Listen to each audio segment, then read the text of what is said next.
ഉള്ളത് ഇന്ന് വൈകിട്ടോടുകൂടി മാത്രമേ സംസ്കാര ചടങ്ങുകൾ നടക്കാൻ സാധ്യതയുള്ളൂ എന്നാണ് ഇപ്പോൾ നമുക്ക് അനുമാനിക്കേണ്ടത്. ഈ രാവിലെയും ആളുകളുടെ നിലയ്ക്കാത്ത പ്രവാഹം തന്നെയാണ് ആലപ്പുഴയിലേക്ക്. ഒരുപക്ഷെ തിരുവനന്തപുരത്ത് മൃതദേഹം പൊതുദർശനത്തിന് വെച്ചപ്പോൾ ആ മേഖലകളിൽ, അതായത് തെക്കൻ കേരളത്തിൽ നിന്നുള്ള വലിയൊരു ശതമാനം ആളുകളും അവിടേക്ക് എത്തിയിരുന്നു. ഇതാ ഇപ്പോൾ ഈ വലിയ ചുടുകാട്ടിൽ നിന്നുള്ള ദൃശ്യങ്ങൾ പുറത്തു വരുമ്പോൾ ഇപ്പോഴും അവിടെ നമുക്ക് ആൾക്കൂട്ടത്തെ കാണാൻ സാധിക്കുന്നുണ്ട്. VS അന്ത്യവിശ്രമം കൊള്ളാൻ പോകുന്ന ഇടത്ത് നിരവധിയായ ആളുകളെ നമുക്ക് കാണാൻ സാധിക്കുന്നുണ്ട്. അവിടെ നേരത്തെ തന്നെ ആൾക്കൂട്ടം എത്തുന്നു. പലരും ഈ ഇടം കണ്ടു മടങ്ങുന്നു. ഒരുപക്ഷെ വൈകിട്ട് അവർക്ക് ഇവിടേക്ക് എത്തിപ്പെടാൻ പറ്റണം എന്നില്ല. അത്രമേൽ വലിയ ആൾക്കൂട്ടത്തിന് സാക്ഷ്യം വഹിക്കേണ്ട ഒരിടം കൂടിയാണ് ഇത്. അതുകൊണ്ട് തന്നെ അതേസമയം വിലാപയാത്ര ഇപ്പോൾ കടന്നു പോകുമ്പോൾ നിരവധി ആളുകൾ ആണ് VS അച്യുതാനന്ദൻ്റെ മൃതദേഹം ഒരു നോക്ക് കാണുന്നതിന് വേണ്ടി റോഡിന് ഇരുവശങ്ങളിലുമായി തടിച്ചുകൂടിയിട്ടുള്ളത്. അവർക്കിടയിലൂടെയാണ് VS അച്യുതാനന്ദൻ ഇപ്പോൾ അവസാന യാത്ര ഡാണാപ്പടി എന്ന് പറയുന്ന സ്ഥലത്തുകൂടി VSൻ്റെ മൃതദേഹവും വഹിച്ചുകൊണ്ടുള്ള വിലാപയാത്ര കടന്നു പോകുമ്പോൾ വലിയ ആൾക്കൂട്ടത്തെ നമുക്ക് അവിടെയും കാണാൻ സാധിക്കുന്നുണ്ട്. ഇത് അണമുറിയാത്ത ആൾക്കൂട്ടമാണ്. രാവെന്നോ പകലെന്നോ വ്യത്യാസമില്ലാതെ തടിച്ചുകൂടിയ ജനക്കൂട്ടം ആണ് ഇത്തരത്തിൽ. ഇത് തിരുവനന്തപുരം മുതൽ കാണുന്ന കാഴ്ചയാണിത്.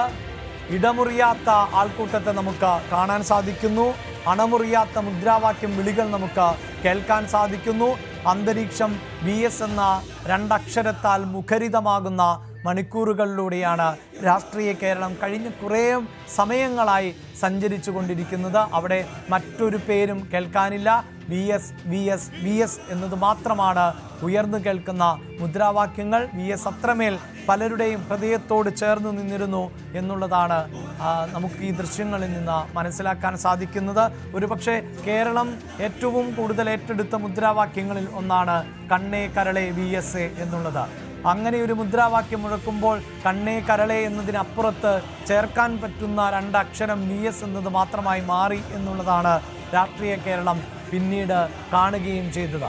ഇങ്ങനെയുള്ള VS അച്യുതാനന്ദൻ, പലരുടെയും വിഷയങ്ങളിൽ സജീവമായി ഇടപെട്ടിരുന്ന VS അച്യുതാനന്ദൻ, പലരുടെയും പോരാട്ടങ്ങളെ മുന്നിൽ നയിച്ചിരുന്ന VS അച്യുതാനന്ദൻ, ആ VS അച്യുതാനന്ദൻ വിട പറയുമ്പോൾ വലിയ പ്രവാഹം തന്നെയാണ്, ആളുകളുടെ വലിയ പ്രവാഹം തന്നെയാണ് ഇപ്പോഴും കാണാൻ സാധിക്കുന്നത്. VV അരുണാണ് ചേരുന്നത്. അരുൺ, ഇനി ഈ പൊതുദർശനം നടക്കുന്ന ഇടത്തേക്ക് ഏകദേശം എത്രത്തോളം ദൂരം ഉണ്ടാകുമെന്ന് വേണം നമുക്ക് മനസ്സിലാക്കാൻ.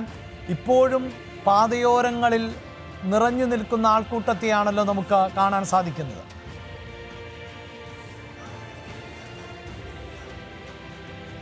പുന്നപ്പറയിലെ മേരിക്കകത്ത് വീട്ടിലേക്ക് ഈ അദ്ദേഹത്തിന്റെ മൃതദേഹം എത്തിക്കാൻ ആ വിലാപയാത്ര എത്താൻ ഇപ്പോൾ ഠാണാപ്പടി പിന്നിടുന്നു. വിലാപയാത്ര എല്ലായിടത്തും നമ്മൾ ഇന്നലെ തിരുവനന്തപുരത്ത് കണ്ടപ്പോൾ നമുക്കൊരു അത്ഭുതം തോന്നി. ഇങ്ങനെ ഇത്രയധികം ആളുകൾ ഈ നേതാവിനെ കാണാൻ, ഈ വൃദ്ധരെ അവസാനമായി കാണാൻ എത്തുന്നു എന്നൊരു അത്ഭുതം നമുക്ക് ആ ഘട്ടത്തിൽ തോന്നി. പക്ഷേ അവിടെ ഒരു തുടക്കം മാത്രമായിരുന്നു, അതൊരു സാമ്പിൾ മാത്രമായിരുന്നു. തിരുവനന്തപുരം ജില്ലാ അതിർത്തി പിന്നിട്ടതോടുകൂടി കൊല്ലത്തേക്ക് എത്തിയതോടുകൂടി മറ്റൊരു കാഴ്ചയായിരുന്നു. രാത്രിയോടാണ്, ഏതാണ്ട് 12 മണി കഴിഞ്ഞിരുന്നു, 12:20 കഴിഞ്ഞു തിരുവനന്തപുരം ജില്ലാ അതിർത്തിയായ കടമ്പാട്ടുകോണം പിന്നിടാൻ. അവിടെ നിന്ന് കൊല്ലം അതിർത്തിയിലേക്ക് കടക്കുമ്പോൾ തിരുവനന്തപുരത്ത് കണ്ടതിൽ എത്രയോ ഇരട്ടി ആളുകൾ ഓരോ സ്വീകരണ കേന്ദ്രങ്ങളിലും ഉണ്ടായിരുന്നു. അത് കൊല്ലത്തിന്റെ ഒരു പ്രത്യേകതയായി നമുക്ക് പറയാൻ കഴിയും. ആ രീതിയിലുള്ള ആൾക്കൂട്ടമാണ് കൊല്ലം ജില്ലയിൽ VSനെ അക്ഷരാർത്ഥത്തിൽ നെഞ്ചിലേറ്റു വാങ്ങുകയായിരുന്നു കൊല്ലം ജില്ല. ആ രീതിയിൽ ആൾക്കൂട്ടം അവിടെ എത്തി. നമ്മൾ ശ്രീകാര്യത്തും ചാവടിമുക്കിലും കഴക്കൂട്ടത്തും പള്ളിപ്പുറത്തും മംഗലപുരത്തും ആറ്റിങ്ങലിലും കല്ലമ്പലത്തിലും ഒക്കെ കണ്ട ജനസാഗരം, അത് തിരുവനന്തപുരം ജില്ലയിൽ ജനസാഗരമായിരുന്നുവെങ്കിൽ മഹാസമുദ്രമായി, ജനങ്ങളുടെ മഹാസമുദ്രമായി മാറുകയായിരുന്നു കൊല്ലം ജില്ലയിൽ. പാരിപ്പള്ളിയിൽ തുടങ്ങുന്നു, ചാത്തന്നൂരും കൊട്ടിയവും പിന്നിട്ട് ചിന്നക്കട എത്തിയപ്പോൾ, ചിന്നക്കട കൊല്ലം ടൗണിലെത്തുമ്പോൾ അക്ഷരാർത്ഥത്തിൽ 10,000-കണക്കിന് ആളുകൾ അവിടെ. ആ സമയത്ത് ഏതാണ്ട് 3:30 മണിയോടുകൂടിയാണ് ചിന്നക്കടയിൽ വിലാപയാത്ര എത്തുന്നത്. ആ സമയത്തും കുട്ടികളും പ്രായമായവരും സ്ത്രീകളും ഉൾപ്പെടെ 1000-കണക്കിന് ആളുകൾ, 10,000-കണക്കിന് ആളുകൾ അക്ഷരാർത്ഥത്തിൽ അവിടെ എത്തിയിരുന്നു. അവിടെ അതിൽ തന്നെ ശക്തമായ മഴയുണ്ടായിരുന്നു ആ സമയത്ത് ചിന്നക്കടയിൽ. പക്ഷെ മഴയൊന്നും ആവേശത്തിന് അതിലുണ്ടായിരുന്നില്ല. ഇനി ഇങ്ങനൊരു നേതാവ് ജനിക്കില്ല, ഇതുവരെ ഇത്തരം ഒരു നേതാവ് മറ്റൊരാൾ ജനിച്ചിട്ടില്ല VS-ന് പകരക്കാർ ഉണ്ടാകില്ല എന്ന് പറഞ്ഞുകൊണ്ട് അവർ ഈ മുദ്രാവാക്യം വിളിച്ച ശേഷവും നടന്നു പോകുമ്പോഴും അത് പറഞ്ഞുകൊണ്ടാണ് ആളുകൾ കടന്നുപോയത്.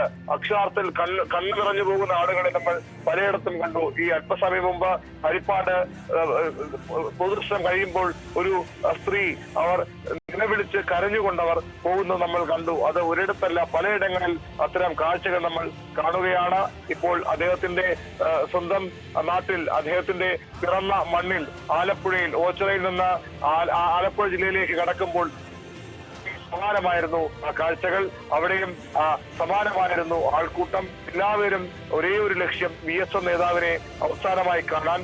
മടങ്ങിവരിൽ ില്ലാത്ത യാത്രയിലാണ് അദ്ദേഹം പലതവണ മുഖ്യമന്ത്രിയായും MLA ആയും അതിന് പ്രതിപക്ഷ നേതാവുമായും ഒക്കെ പാറി നടന്നു തീർത്ത വഴികളാണിത്. ആ വഴികളിലൂടെ തിരുവനന്തപുരത്ത് നിന്ന് VS എത്തുകയാണ്. നമുക്കറിയാം, തിരുവനന്തപുരത്ത് നിന്ന് VS പുന്നപ്ര വടക്ക് വേലിക്കകത്ത് വീട്ടിലേക്ക് വരുമ്പോൾ ഓരോ ദിവസവും ആലപ്പുഴ വരുന്ന ദിവസങ്ങളെല്ലാം ആലപ്പുഴയിലെ മാധ്യമങ്ങൾക്കത് വാർത്താ ദിനമാണ്. അവിടുത്തെ പാർട്ടിക്കാർക്ക് അത് തങ്ങളുടെ നേതാവിനെ കാണാനുള്ള അവസരമാണ്. സാധാരണക്കാരായ പാർട്ടി പ്രവർത്തകർക്ക്, VS-ന്റെ അനുയായികൾക്ക്, അണികൾക്ക് അദ്ദേഹത്തോട് കാര്യങ്ങൾ അറിയിക്കാൻ, നിവേദനങ്ങൾ നൽകാനുള്ള ദിവസമാണ്. VS-ന്റെ ആലപ്പുഴയിലേക്കുള്ള പുന്നപ്രയിലേക്കുള്ള വരവ് പോക്ക് ആ രീതിയിൽ എക്കാലത്തും ശ്രദ്ധിക്കപ്പെട്ടതാണ്. ആ വേലിക്കകത്ത് വീട്ടിലേക്കാണ് VS 42-ാം വയസ്സിൽ വിവാഹത്തിന് ശേഷം വാങ്ങിയ വീടാണത്. ജ്യേഷ്ഠന്റെ കയ്യിൽ നിന്ന് വാങ്ങിയ വീടാണ് വേലിക്കകത്ത്. ആ വീട്ടിലേക്ക്, തന്റെ പ്രിയ ഇടത്തിലേക്ക് VS വരികയാണ്. VS വിശ്രമ ജീവിതം വേലിക്കകത്ത് വീട്ടിലായിരിക്കുമെന്ന് കരുതിയവരുണ്ട്. ഒരുപക്ഷെ VS-ഉം എപ്പോഴൊക്കെയോ അങ്ങനെ പറഞ്ഞിട്ടുള്ളതും ചില എവിടെയൊക്കെ വായിച്ച ഓർമ്മകൾ നമുക്കുണ്ട്. പക്ഷേ അത്തരം ഒരു വിശ്രമം ഉണ്ടായിരുന്നില്ല VS-ന്. VS വിശ്രമിക്കാനെത്തുന്നത് അദ്ദേഹത്തിന്റെ അന്ത്യവിശ്രമത്തിലേക്കാണ്, ആലപ്പുഴയിലേക്ക് എത്തുന്നത്. വിശ്രമമില്ലാത്ത പോരാളിയായിരുന്നു VS അച്യുതാനന്ദൻ. വിശ്രമമില്ലാത്ത നേതാവായിരുന്നു VS അച്യുതാനന്ദൻ. 82-ാം വയസ്സിൽ കേരളത്തിന്റെ മുഖ്യമന്ത്രിയാകുന്നു. 96-ലും നിറഞ്ഞ യൗവനത്തോടെ, നിറഞ്ഞ ചുറുചുറുക്കോടെ കേരളത്തിന്റെ രാഷ്ട്രീയ മണ്ഡലത്തിൽ ഇടപെടലുകൾ നടത്തിയ നേതാവായിരുന്നു VS അച്യുതാനന്ദൻ. ഒടുവിൽ അനാരോഗ്യം അദ്ദേഹത്തെ അടിപ്പെടുത്തുമ്പോൾ ഒരിക്കലും കീഴടങ്ങാത്ത VS മെനങ്ങാതെ 3:30 മണിയോടുകൂടി മരണത്തിന് കീഴടങ്ങുമ്പോൾ അദ്ദേഹം അന്ത്യവിശ്രമത്തിനായാണ് ആലപ്പുഴയിലെ തന്റെ പ്രിയ മണ്ണിലേക്ക്, VS എന്ന പോരാളിയെ പിറന്നു വീണ മണ്ണിലേക്ക്, VS എന്ന കമ്മ്യൂണിസ്റ്റിനെ പരുവപ്പെടുത്തിയ മണ്ണിലേക്ക്, പി കൃഷ്ണപിള്ളയുടെ അനുയായിയായി, പി കൃഷ്ണപിള്ളയുടെ ആശയങ്ങളിൽ, അദ്ദേഹത്തിന്റെ പ്രവൃത്തികളിൽ ആകൃഷ്ടനായി കമ്മ്യൂണിസ്റ്റ് പാർട്ടിയിലേക്ക്, വിപ്ലവ പ്രസ്ഥാനത്തിലേക്ക് എടുത്തുചേർക്കപ്പെട്ട ഒരു യുവാവ്. ആ യുവാവ് അക്ഷരാർത്ഥത്തിൽ വളർന്നു പന്തലിച്ച് ഒരു കമ്മ്യൂണിസ്റ്റ് വടവൃക്ഷമായി മാറിയ, കമ്മ്യൂണിസ്റ്റ് മഹാമേരുവായി മാറിയ ആ VS അച്യുതാനന്ദൻ തന്റെ അന്ത്യനിദ്രയ്ക്കായി തന്റെ മണ്ണിലേക്ക്, പിറന്ന മണ്ണിലേക്ക്, തന്നെ താനാക്കിയ പുന്നപ്രയിലേക്ക്, പുന്നപ്രയുടെ സമരനായകൻ എത്തുകയാണ്. ഇതിൽ പരം ആവേശം ഇല്ലാതെ, സങ്കടം ഉള്ളിലുണ്ടെങ്കിലും ഇതിൽ പരം ആവേശത്തോടെ അല്ലാതെ എങ്ങനെയാണ് ആ പുന്നപ്രയിലെ ജനത, ആലപ്പുഴയിലെ ജനത VS-നെ സ്വീകരിക്കാൻ? നമ്മൾ ഹരിപ്പാട് കണ്ടത്, ഞാൻ നേരത്തെ പലപ്പോഴും നമ്മൾ റിപ്പോർട്ടുകൾ പറയുന്ന പോലെ, VS-നെ കാണാനെത്തുന്നവർ കമ്മ്യൂണിസ്റ്റുകാർ മാത്രമല്ല, ഇടതുപക്ഷക്കാർ മാത്രമല്ല, സാധാരണക്കാരുണ്ട്. അതിൽ BJP-ക്കാരുണ്ടാകാം, കോൺഗ്രസുകാരുണ്ടാകാം, മറ്റു രാഷ്ട്രീയ പ്രസ്ഥാനങ്ങൾ വിശ്വസിക്കുന്നവരുണ്ടാകാം, ഒരു രാഷ്ട്രീയവും കക്ഷി രാഷ്ട്രീയവും ഇല്ലാത്ത ആളുകളുണ്ടാകാം. ഹരിപ്പാട് VS ഉപചാരം അർപ്പിക്കാനെത്തിയത് ഹരിപ്പാടിന്റെ MLA ആണ്, മുൻ പ്രതിപക്ഷ നേതാവാണ് രമേശ് ചെന്നിത്തല. ഏറെ സമയം കാത്തുനിന്ന VS-നെ അന്തിമോപചാരം അർപ്പിച്ച് മടങ്ങി. അദ്ദേഹത്തിന്റെ ദർബാർ ഹാളിലും പോയിരുന്നു. അങ്ങനെ VS കമ്മ്യൂണിസ്റ്റുകാരുടെ മാത്രം നേതാവല്ല. രമേശ് ചെന്നിത്തല അനുസ്മരണക്കുറിപ്പ് പറഞ്ഞതുപോലെ VS-നെ കണ്ടുവരുന്ന തലമുറയാണ് തന്റേത്. 8 വയസ്സുകാരനായ താൻ VS-നെ കണ്ട കാര്യം ചെന്നിത്തല അദ്ദേഹത്തിന്റെ അനുസ്മരണത്തിലൊക്കെ സൂചിപ്പിച്ചിരുന്നു. ആ VS നയിച്ച വഴികളിലൂടെ നടന്നവർ കമ്മ്യൂണിസ്റ്റുകാർ മാത്രമല്ല, VS-ന്റെ ശരി വഴികൾ തിരഞ്ഞെടുത്ത മറ്റ് നിരവധി രാഷ്ട്രീയക്കാരുണ്ട്. VS-നോട് രാഷ്ട്രീയമായി എതിരഭിപ്രായമുള്ളപ്പോഴും അദ്ദേഹത്തിന്റെ ലക്ഷ്യം, അദ്ദേഹത്തിന്റെ ഉദ്ദേശ്യം അത് ശരിപക്ഷമായിരുന്നു. VS എല്ലാ കാലവും പ്രതിപക്ഷവും ശരിപക്ഷവുമായിരുന്നുവെന്ന് കേരളം തിരിച്ചറിഞ്ഞതാണ്. ആ ശരിപക്ഷത്തിലൂടെ നടന്നുപോയ, ശരിയുടെ പക്ഷം ചേർന്ന് നടന്ന, ജനപക്ഷം ചേർന്ന് നടന്ന, ജനങ്ങളെ ഒപ്പം കൈപിടിച്ച് നടത്തിയ, എപ്പോഴും പ്രതിപക്ഷത്തായിരുന്ന, മുഖ്യമന്ത്രിയാകുമ്പോഴും പ്രതിപക്ഷ സ്വഭാവം പുലർത്തിയ പാർട്ടിക്കുള്ളിൽ തെറ്റു കാണുമ്പോൾ അല്ലെങ്കിൽ തനിക്ക് ശരീരത്തൊന്ന് കാണുമ്പോൾ ചോദ്യം ചെയ്ത ആ വി എസിനെയാണ് കേരളം ഇങ്ങനെ നെഞ്ചേറ്റുന്നത്.